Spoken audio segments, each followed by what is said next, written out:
শীতের সকালে একটু ঘি, একটু সামান্য সরিষার তেল ও কড়কড়ে ডিম ভাজা দিয়ে ভাত খেতে কার না ভালো লাগে বলুন তো। তো বন্ধুরা, এখানে পেঁয়াজ কুচি, কাঁচামরিচ কুচি, শুকনো লঙ্কার গুঁড়ো, লবণ, হলুদ দিয়ে খুব ভালো করে কিন্তু মাখিয়ে নিচ্ছি। দেখতেই তো পাচ্ছ, মাখানোর পর কিন্তু অনেকটা ডিম ভাজে খুব ভালো লাগে। এখন কিন্তু আমার একটা ভিডিও স্কিপ হয়ে গেছে, সেটা হচ্ছে টমেটো দিয়েছি।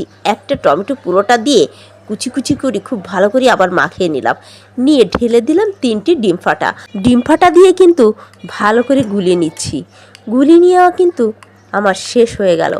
এখন আমি চলে যাব এটাকে ভাজতে।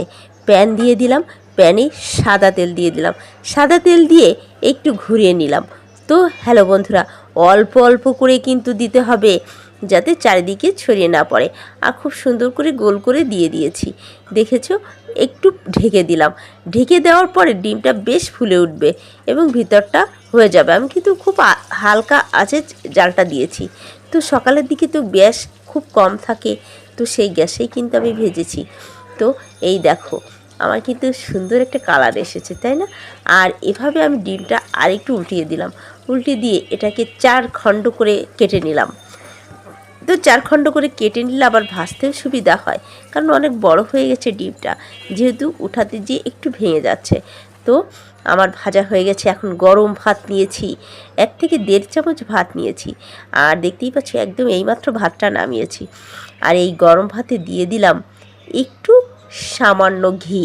যেহেতু এখন শীত এসে গেছে, বাচ্চাদের কিন্তু একটু ঘি খাওয়ালে ওদের মেধাটা আর একটু বিকাশ হয়। আর একটু দিয়ে দিলাম সরিষার তেল। সরিষার তেলে গরম ভাত খেতে কিন্তু সেই টেস্ট, আর সাথে যদি থাকে ঘি। আর এখন দেখো ডিম ভাজাটা দিয়েছি। ডিম ভাজার কালারটা কত সুন্দর এসেছে না, লাল টকটক করছে, আর ভিতরে টমেটো আছে। যদি একটু ধনেপাতা দেওয়া যেত আরও ভালো হতো, কিন্তু কাছে ছিল না বলেই দিইনি।